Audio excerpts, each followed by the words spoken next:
CBSE TRE को लेकर के मुख्यमंत्री ने भी कहा, लेकिन विपक्ष कह रहा है कि इस तरीके की सिर्फ बातें हो रही है, कब तक आखिर में किया जाएगा और कला को भी उसमें शामिल करने की बात किया जाएगा। देखिए, हमने कल भी कहा था कि माननीय डॉक्टर समीर कुमार सिंह जी की गाड़ी परिषद पुल को मिल है। चालक ध्यान दें, माननीय डॉक्टर समीर कुमार सिंह जी की गाड़ी परिषद पुल को मिल है।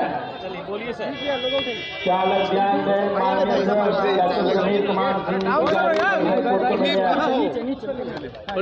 हमने कल ही कहा था कि परसों शिक्षा विभाग ने सारा मसौदा बना करके रोस्टर को क्लियर करके उसको जनरल एडमिनिस्ट्रेशन में भेज दिया है।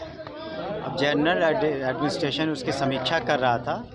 हमने उस दिन भी कहा था कि 25-30 हज़ार से कम नहीं होंगे, तो जो एग्जैक्ट फिगर है वो उससे कम नहीं होंगे और एग्जैक्ट फिगर कैलकुलेशन के बाद आपको हमको लगता है 2-3 दिन में दे दिया जाएगा। लेकिन जो जेडीयू की तरफ से ट्वीट किया गया है, संभवतः ज़्यादा चांस है उसी के अगल बगल फिगर होगा, लेकिन एग्जैक्ट फिगर उसमें अगर कहीं कोई कमी पाई गई जनरल एडमिनिस्ट्रेशन के द्वारा तो उसको वो इंगित करेगा, इसलिए एग्जैक्ट फिगर करीब करीब उसी के आसपास होगा।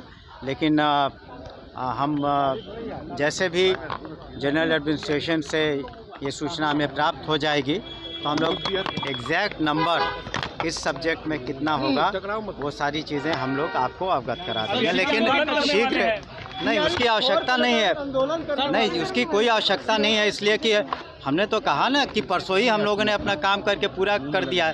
लेकिन जब काम आपने पूरा कर दिया, मसौदा भेज दिया रोस्टर क्लियरेंस के बाद, तो उसमें सक्षम विभाग उसकी छानबीन करता है, उसकी समीक्षा करता है, उसमें 2-4 दिन लग सकते हैं। उसके बाद चरणबद्ध तरीके से अन्य पदों का, जो आपने म्यूज़िक टीचर की बात की, लाइब्रेरियन की बात की और फिजिकल टीचर्स की बात हो रही है, तो पहले जो सब्जेक्ट्स में कमी है उसको हम लोग पूरा करना चाहते हैं ताकि बच्चों का जो पढ़ाई है वो प्रभावित नहीं हो। और ये अंत नहीं है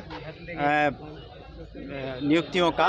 माननीय मुख्यमंत्री जी ने कल भी सदन में कहा है कि 1 करोड़ सरकारी नौकरियां और रोज़गार दिए जाएंगे। तो शिक्षा विभाग अपने तरफ से, ये तो एक अनवरत प्रक्रिया है, बहुत लोग अभी रिटायर भी करेंगे, पुनः इसकी हम लोग समीक्षा करके वैकेंसीज को निकालेंगे। जिस